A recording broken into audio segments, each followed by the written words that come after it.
Hello and welcome to Reportage. This is Danish bin Nabi. In today's segment of Reportage, I am joined by legal expert Mr. Aman Hingorani to talk about his interesting book titled Unraveling the Kashmir Knot, which is published by Pan Macmillan.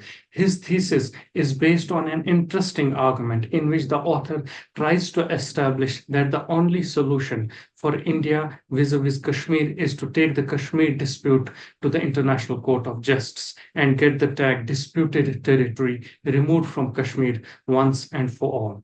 More from the author. So, in the book, in the early parts of the book, you have mentioned that the Kashmir problem is not created by India or Pakistan, but it's basically a problem of undivided India, which the Britishers had done. What was, how did basically the British created this problem for both the countries? Well, my research from the British archives and other authoritative sources indicate that once the British realized they have to transfer power to Indian hands, they wanted to keep a slice of India as their defense outpost for strategic regions because of the ongoing great game with Soviet Russia. So if you see the map right from Turkey to we go right from Turkey up to China in a way, you have a belt which is predominantly Islamic, and that was like a buffer zone that Russian influence should not come towards the Middle East, towards the where the oil was. And so the area which they identified, which was part of that Islamic crescent, if you want to call it that, which straddled Soviet Russia, was Northwest Frontier Province. So they needed that area. That was the province directly under British rule. And the book talks about the smoke screens created by the British to ensure that it is free from Indian control, to have a referendum on terms which would virtually ensure that Northwest Frontier Province opts to go to Pakistan. The other region which they identified was the Gilgit-Baltistan region, which was in close proximity, separated with a tiny strip of Afghanistan, but separated only by that strip from Soviet Russia. And so they assumed that the predominantly Muslim state of Jammu and Kashmir would either go to Pakistan or be within Pakistan's sphere of influence, and hence within the British sphere of influence. So they needed this region. And of course, since Northwest Frontier Province it was hilly area, not viable as a state, that's why Punjab had to be partitioned, ostensibly on the basis of the two-nation theory. So the plains of West Punjab, the plains of Punjab could merge with Northwest Frontier Province to make West Pakistan a viable state. Now, when the ruler acceded to India in the circumstances he found himself in, as detailed in the book, that would have defeated the very purpose of partition, very purpose of creation of Pakistan. And so the research indicates that 5 nights after Jammu and Kashmir acceded to India and became an integral part of India, it was the British which did the coup of Gilgit, carved out the Gilgit-Baltistan region. When it had become Indian territory, hoisted Pakistani flag there, and asked Peshawar, which was then Pakistan, to take it over. So after Gilgit-Baltistan had become Indian territory, J&K had become Indian territory, it is the British which carved out this territory and gave it to Pakistan to ensure it is free from Indian hands, Indian influence, Indian control.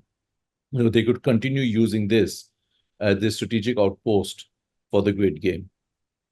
So, let me intervene here. Let me intervene here. One of the important points of this era of this time, you write about the leaders of undivided India, and you write, and I quote you that they failed to keep a check on the British. Well, it is quite difficult to believe that the leaders of undivided India were not aware of the great game. And I've quoted some research where they're asking Mountbatten, for instance, that is this the real reason of partition? And the fact that the British got away with it, because if you think about it, India and Pakistan at that time were both dominions of the British. We say we got independence in 1947, but we were dominions of the British till the Constitution came into force in 1950. We became a republic. Pakistan was the dominant in 1956. At that point of time, Indian Army, Pakistan Army were headed by British officers. And they decided to say, well, we've got now Gilgit-Baltistan. We need to create a buffer area so that India does not attack Pakistan to recover Gilgit-Baltistan, to push back the tribal invasion. And so we need to tie India's hands down. And so it is these officers of Indian and British Army, the British officers, who carved out that buffer zone, which the so-called Azad Kashmir, so that India is not able to attack Pakistan, because if India had pushed back the invasion, attacked Pakistan, Pakistan would have been liquidated. And that would have defeated the purpose of partition. So it was important for the British, for their own purposes, to keep two areas of Jammu and Kashmir free from Indian control. One was Gilgit-Baltistan, which they needed for the Great Game. The other was the so-called Azad Kashmir, which they needed to ensure that India does not recover that territory. And then this control, and they succeeded in that strategy. Both these areas are till date outside India's control. And I've documented how Mountbatten then leaned on New Delhi to make it involve the United Nations, and the trap laid for India at the United Nations Security Council, how the Security Council was subverted, so as to ensure that India and Pakistan declared a ceasefire without Pakistan being required to vacate. So Pakistan keeps de facto control of these areas and hands them over to the British for their great game. And actually, Gilgit-Baltistan was mostly run by British officers for many, many years till the Cold War came up and so on and so forth. So it was a trap for India and the United Nations. We fell for it. So that's the reason why I say it is the British who created the Kashmir issue for their own strategic reasons, for their own great game with Soviet Russia. In fact, that was the real reason for the partition of India, but ostensibly mounted through the two-nation theory. The Indian National Congress had written to the British saying, well, they thought they'll never partition Punjab. So they said, if you want to partition Punjab, you'll have to partition Bengal. And the British said, very well, we'll partition Bengal. So the British were very clear as to what they wanted. They wanted that tiny strip of territory, Northwest Frontier Province, as adjacent Gilgit-Baltistan region, to complete the Islamic crescent straddling Soviet Russia. So that is history. Yeah. Yes. Yeah. Sir, one of the interesting points which you have raised in the book is about Sir Iqbal. And you write about him that he did not wanted a separate state for Indian Muslims, but he only wanted certain powers for Muslim community within the Indian Federation. So what was his idea? You see, the thing is that after the First War of Independence, or the mutiny of the British called in 1857, the new enemy, as the British and the traditional, the Mughals or the Muslim rulers who were ruling in the subcontinent when the British arrived here in 1600s in the first place. Now, the Hindus and Muslims had realized that they need to be united to throw out the British. So I've cited from, say, the Ahmad Khan's speeches, for instance, also Iqbal, etc., where they all talked about Hindustan being a territorial region. Everybody staying out here is Hindu, regardless of the religion, whether it's Hindu, Muslim, Sikh, or Christian, and so on and so forth. It is to offset this that the British put in play a policy of communalizing India. And that is evident from the exchange of telegrams and cables between the Viceroy on the subcontinent and the Secretary of State in London, where they said that we need to do everything to break this unity and we need to communalize India. Which Gandhi incidentally said is, which actually led to partition, which Gandhi said is like carving out a living organism into multiple pieces, because over the years, of course, the Hindus and Muslims have had the differences and continue to be different communities, but they had learned to coexist. There is a fusion of Indo-Muslim culture to show the subcontinent, whether it's Pakistan, India, Bangladesh, Sri Lanka, Burma. But there is a fusion of the culture over the centuries. So the British succeeded in creating a Muslim Congress, which was the Muslim League, which talked about separate electorates, which was there in the Minto Model reforms and so on and so forth. The whole idea was to polarize and communalize India. It was in that background that some of the Muslim leaders started saying that we should have a separate area within the broader Indian subcontinent, not separate, not partitioned, but areas where you would be able to have which would be there for the Muslim population. And Iqbal talks in that sense, and many commentators said that is not the idea of partition. In fact, the Sare Jahan Se Acha, the poems he wrote itself talked about a united India, that religion will not divide us. So it was in that context, it was in context of the communalization of the Indian polity that ultimately led to the partition once the Indian National Congress did not support the World War II effort of the British. So the idea of partition and the maps of the dominance, as per the research, were drawn up in 1940. Not and the blueprint of partition was cabled by was sent in the late 1945 from New Delhi to London. That blueprint is virtually identical to the Radcliffe Award. So the idea of partition was in the British minds many years before 1947. The reason and the communalization of India and the formulation of two-nation theory by the British in 1940, mouthed by Jinnah at Lahore, at the Minto Park at Lahore in 1947, in 1940, was also from the research given to him by the British. So this entire, according to me, not only the Kashmir issue, the entire partition of India has been scripted by the British, which is identical colonial politics to what they had done about a few decades before to create Turkey and to disintegration of the Ottoman Empire. They had the identical politics, which they replicated on the subcontinent. So can we say that Muhammad Ali Jinnah was their spokesperson, was the British spokesperson in Indian subcontinent? Eventually, initially he was actually declared to be ambassador of Hindu-Muslim unity by Sarojini Naidu. He actually forced the Lucknow Pact. He told the British, I will not let you carve up the country. In the roundtable conference, when Rahmat Ali Khan proposed the Pakistan scheme, Jinnah was there as part of the Indian delegation, and he said, it's a childish idea. It will never happen. It was only in 1939, on which I've documented in the book, that where he was, for political purposes, he adopted the religious strategy of saying Hindu Muslims are different nations or different communities. What happened in 39? What happened to him? If he was if for the all, unity, what happens in 39 that he completely changed his mind? You see, when the World War effort, if you see what the way the courses, the events happened after Britain, Germany and UK, where Britain went to the declared war, and it was declared that India is at war. The Indian National Congress said, why should we be at war? We don't support Hitler, but why should we come to the rescue of the UK in the first place? Congress was in power in many of the provinces. They stood down. And that vacuum was filled up by Muslim League. The British propped up the Muslim League. For Jinnah was not a practicing Muslim in the first place. And he, in fact, disowned the two-nation theory in the Constituent Assembly at Karachi just before the formation of Pakistan. I've quoted from his speech, where he actually disowns the two-nation theory.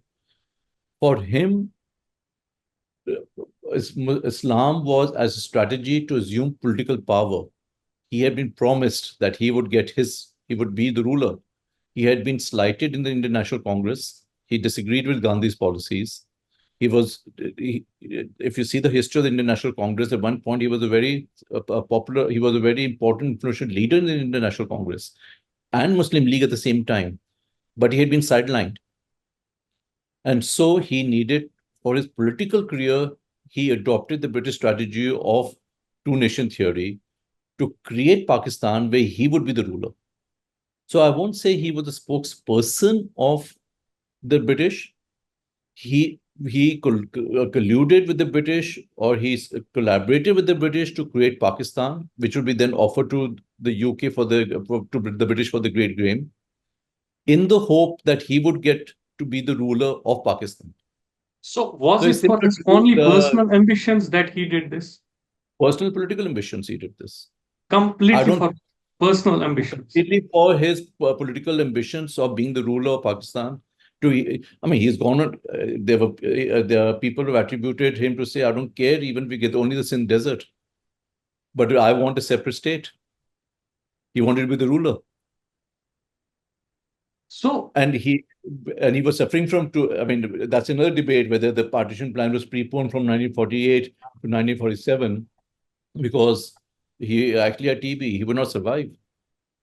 So that's another part of speculation. That there was many interesting tidbits of history in the book, but the broader issue is that the Kashmir issue was created by the British for their own strategic games, and I would put the blame on the British, the United Nations Security Council, not only, of course, the ineptitude of the leaders of undivided India for letting this kind of generations of in the bloodshed and the misery over the for generations. And it's not only Kashmir which is affected, it has changed the entire course of history of the entire subcontinent. Even today, you have a LOC and a LSE. So we are living in, had this not been done, the subcontinent would be a very different place to be in. sir, let's move on because there is very limited time left for us now. Last over 100 pages of your book talk of a solution for the Kashmir problem right now. You say that we should take the Kashmir dispute to the ICJ and find a solution that ICJ can give us something. What is this thing that this theory you have propounded in the book that we should You take see, the Kashmir dispute to ICJ? so let's work backwards. As of date, Jammu and Kashmir, which is Indian territory, but Jammu and Kashmir is under the control of three countries. About 45% is with India, about 35% is with Pakistan, about 20% is with China, who has nothing to do with J&K. China has building its own billions of dollars, making its One Belt, One Road initiative. The crucial part of that is the CPEC, which runs from Gilgit-Baltistan, which is Indian territory. Now, that has led to a political stalemate. And there are, of course, many commentators talking about territorial status quo, LOC into the national border. At one point, the Indian Supreme Court has said, yes, India can cede national territory. That's very Union's case. But we have subsequent cases which say, well, integrity and the unity of the country are a basic structure of the constitution. So my reading of the law is Parliament has no power to cede national territory. So LOC into the national border is not an option anymore unless that judgment is overruled. So there's a political stalemate. You don't have an economic solution. You don't have a military solution. You don't have a political solution. You don't have a diplomatic solution. How do you break this political stalemate? So what I've suggested is we need to depoliticize the Kashmir issue. We need to see if we can use law to be able to break this political stalemate. Law by itself cannot resolve anything, but law has the potential of altering the political discourse. It basically boils down to this, that India may be a very ancient civilization, but modern day India and Pakistan are creations of British statutes which they've accepted. My reading of those statutes, as I've detailed in the book, is that as per the very law which created modern day India and Pakistan, Jammu and Kashmir is a part of India. So in a way, it is India which has accepted the accession provisionally. And I say, could it under the law, did the Indian government have the power to accept a accession provisionally when the law did not permit it to do so? And that would take care of the UN resolutions as being without jurisdiction. But it's India which accepted the accession provisionally. It is India which went to the United Nations. It is India which internationalized the Kashmir issue. It is India which gave standing to every country in the world to comment on Kashmir, which is the Indian territory. It is India which gave a disputed territory tag on the Kashmir, on J&K itself. So if we have doubted our own title to J&K, rightly or wrongly, We need an authoritative pronouncement which is binding on the world community to say, yes, this entire territory is Indian territory. And so the very presence of Pakistan and China on this territory amounts to aggression they have to vacate. I know many people will say China will never vacate, Pakistan will never vacate, but even a declaration to that effect that this is Indian territory, it's not disputed territory, will go in a long way in altering the political discourse on J&K. So my suggestion is that as a first step, we need to get at least a declaratory judgment from the ICJ, which views would be authoritative and binding on the international community, that the entire territory of J&K is Indian territory as per the very law that created India and Pakistan. And China and Pakistan have no business to be there. ICJ is a judicial body, is different from the Security Council, which is the political body. Of course, the decisions have to be implemented through the United Nations Security Council, but the book talks about the entire jurisprudence of the ICJ, which will force the ICJ to give a finding in India's favor, which will then be able to be, there will be a momentum to see how we can resolve it. We might, if it's under Indian sovereignty, we might still continue with CPEC, etc. But under Indian sovereignty, there can be negotiations with Pakistan and China. And if we do not succeed in the ICJ, we don't lose anything, because what can the ICJ say? ICJ can only say wishes of the people are will decide the future of J&K. We already have the wish of the people ascertained through the elected state constitutional assembly. We said we want to be with India. So we don't lose anything. But if we win before the ICJ, and I'm quite confident that we should in view of the law which I've put in the book, then it alters entire political discourse, entire public opinion. Public opinion has more force than law. We need to make everybody around the world, in India and in J&K, realize that this entire territory and its people are Indian citizens. We still have Indian citizens under foreign rule.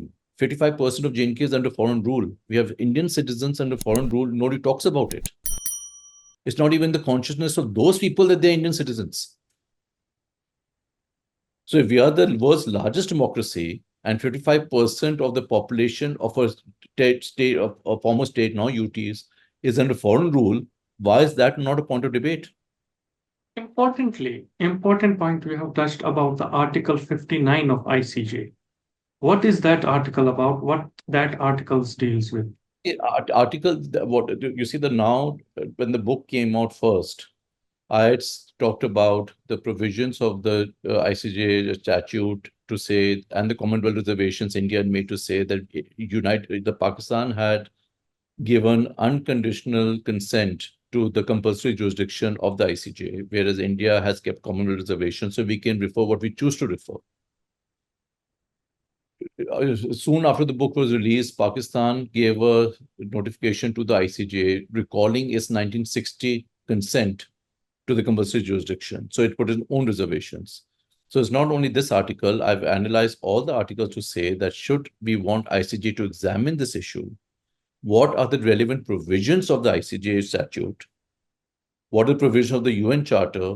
Whether we go through Article 36, which talks about of the statute, where we talk about where consent is given to any particular treaty under 36 on, we go through that route, or we go through, take the consent of Pakistan to come under Article 36(2), or whether we go to the Security Council is anyway seized of the Kashmir issue. And the provision says that if it raises any legal question, then that should ordinarily go to the ICJ for its opinion. So whether the Security Council can send it directly under the United Nations Charter, or whether we go to the General Assembly and then get a reference made, or do we take an advisory opinion? There are many routes to get into the ICJ. So, but the end of the day, going to the ICJ is a political decision. The government of the day has to take a political decision. So there are many routes through which we can go to the ICJ. But the thing is, the Indian establishment, in my understanding, does not want to go back to the international stage. They say, well, we have perfected our control over the territory we have with us. We have the title. Why should we reopen the whole thing? And my answer to that is, you have you have your title, perfected your title only, or if you say, the world doesn't say we got the title, world still says it's disputed territory, we say it is ours. But that is only for 45% of the territory which is with us. And We are not China even holds and China holds how much area? or 20%. We're 20%. not, Now, and we now, are for banking example, on China. so for the audience, for example, if India and Pakistan are willing to take the issue to the ICJ, and what if China intervenes in the legal It proceedings? can't, because that again is what I've discussed in the book. The jurisdiction of the ICJ is based on consent. Unless you go to advisory, that is only to advise the organs of the United Nations. India can block out China. It is not like a civil suit in a domestic court where a party can be pleaded as a necessary party. That's not the way the ICJ works. I've given the jurisprudence of the ICJ on that. China won't have a say as far as the one part of the territory which was gifted by Pakistan to China in the 1960s. That treaty itself says that this is subject to the outcome of the issue between India and Pakistan. So that's not an issue. The only issue is Aksai Chin. But the minute China feels that the CPEC is under threat, if the entire territory is Indian territory, they may become more flexible on the other side, flank of the disputes you have with Arunachal, etc. So the idea is to handle China. China has its own standing, the encircling India. They will have their own strategy. One way of handling China could also be to use the tool of saying, we will threaten your CPEC if you don't do this. But it's very difficult for China to come into the ICJ. And even if it does, China does not have a semblance of claim to J&K. May have a border dispute between India and Pakistan where the like boundary was when the British But sir, left, the Johnson but line, sir, etc. But sir, Yes.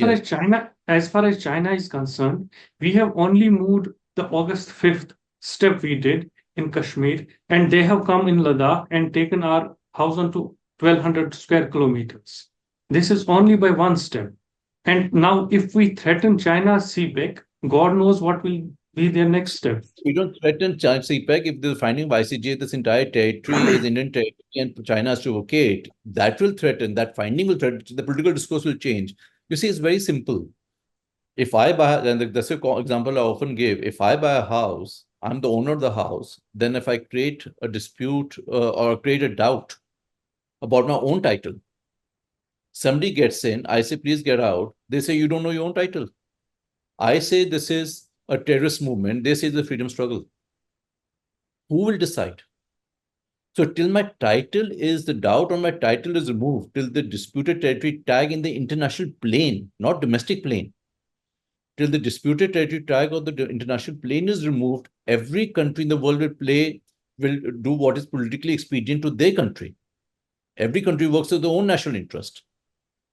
So if the ICJ says, for instance, that the entire territory is Indian territory, then China and Pakistan have no business being there under international law.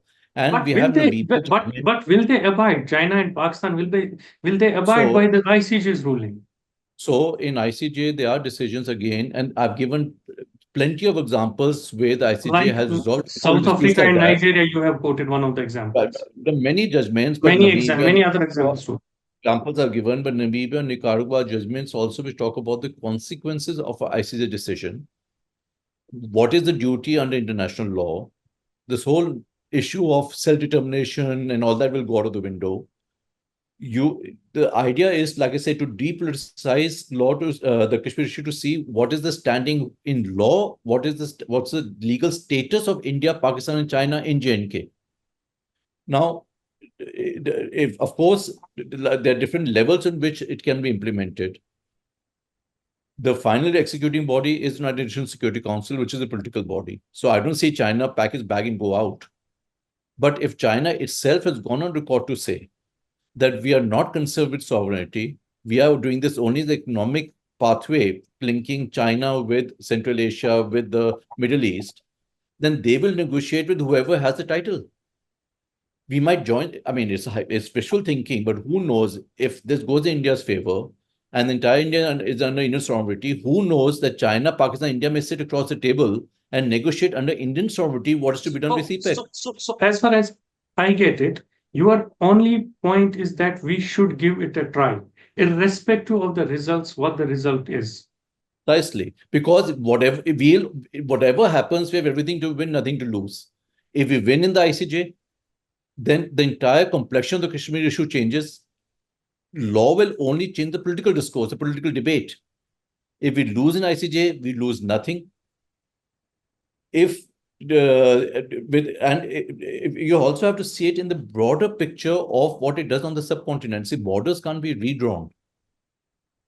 I mean, one has to be practical. I don't see, as many commenters may say, they have a federation out here or have one again, Akhand Bharat, etc. Borders may not be redrawn, but borders can be made peaceful. They can be made irrelevant. So if this thing is resolved, think of a situation hypothetically that we don't have a LOC or LSC where we spend so much money maintaining at the cost of not only money, but the cost of the lives of our soldiers. So, sir, I must ask you this thing also. What about the basic holders, who, which are the Kashmiris? Will they abide by any decision taken by ICJ, New Delhi, or Islamabad? You see, it's a feeling of, let me put it this way. It is India which had introduced, at the instance of the British, because when we talk about Junagadh, Hyderabad, that's where the whole thing happened, where the politics happened, to tease Indian National Congress to lay down a policy that where the rulers of one community, people of other communities, the people will decide. Following that policy, it is New Delhi which had given that offer. It was within India's domestic jurisdiction, but by going to the United Nations Security Council, we made it an international issue. And I've quoted Nehru and all the leaders saying it's an international issue. So people don't understand why India is not holding up to its offer. And that is feeling of injustice wants to make people tear things down.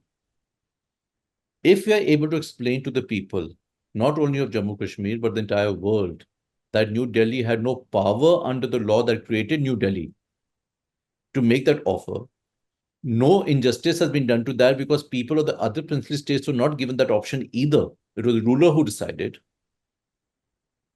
And India made a mistake in doing that. If New Delhi undoes its past mistakes, it takes the people of the state along, or now the UT along with them. There's no reason why the people will not, more so when India is doing far better than what's on offer at Pakistan.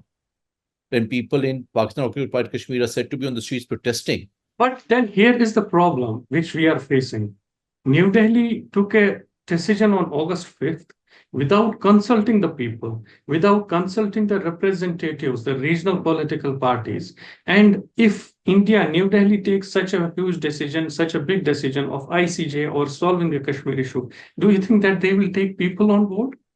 I doubt. Well, you see, they don't need to take people on board for this. See, the whole, in India, unfortunately, the Kashmir issue is equated with Article 370. And I've long maintained that the Kashmir issue is not located in 370, and it is not, the resolution does not rely in keeping or abrogating 370. 370 is quite irrelevant. By removing 370, China, Pakistan will not vacate. We don't get our people back. The crux of the Kashmir issue is getting rid of the disputed territory tag on J&K, not 370. 370 is only a mechanism to give effect to the instrument of accession. But 370 does not even if we are able, even if we, yeah. 370 does not even talk about a special status to J&K. It only says that what has come through the instrument of accession will be the government can decide, the New Delhi will just take, for items not come in the instrument of accession, you need to take the views of it is the people, it's the state, whether it's the ruler or the Constituent Assembly or eventually the government, which will take a call on it. So the constitutional relationship will be decided by J&K vis-a-vis India rather than the other way around. There was nothing for the Constituent Assembly to say, well, we'll merge into India completely. So 370 by itself does not even talk about a special status. It had anyway been diluted before the August 5th notifications. 370, in my view, has nothing to do with the Kashmir issue. It may have ramifications for the local population, but it has nothing to do with the broader issue. And so that's why I'm not even getting to the 370 debate. But J&K became an integral part of India on the accession. The basis of J&K being an integral part of India is the instrument of accession, not 370. If J&K is an integral part of India, New Delhi does not need to consult anybody before it decides to go to the ICJ. whether it's the people of J&K or the rest of the country. It is a political decision of the government of the day, which says, yes, we have a chance. We should go and claim not only 45%, which we have with us. We need to get back the remaining 55% and our people. Now, whether a government, any government, I mean, because for me, this is an academic exercise. I've got nothing to do with Kashmir apart from this being a slice of my doctoral research. From an academic exercise, I think from an objective outsider, I feel New Delhi should take that risk. But at the end of the day, it's a political decision. So I'm afraid because I'm terribly running out of time. So I need to wind up this interesting and intriguing discussion right now. So few points which you have made that India must take this Kashmir issue to ICJ. It at least should try it out and take people on board. I mean, the people of Jammu and Kashmir on board to find a solution to this thing and get this disputed territory tag once and for all removed from Jammu and Kashmir. Am I right in all these 3 points? Yes, you're completely right. According to me, India has no option if they want to recover POK. We can't hope that the people of POK will simply walk over and merge into Indian, the territory of J&K with India. So ICJ remains the best bet for India. ICJ remains the only option for India, according to me, because you don't have any other solution. Thank you. Pleasure talking to you, sir. Thank you. Thank you so much.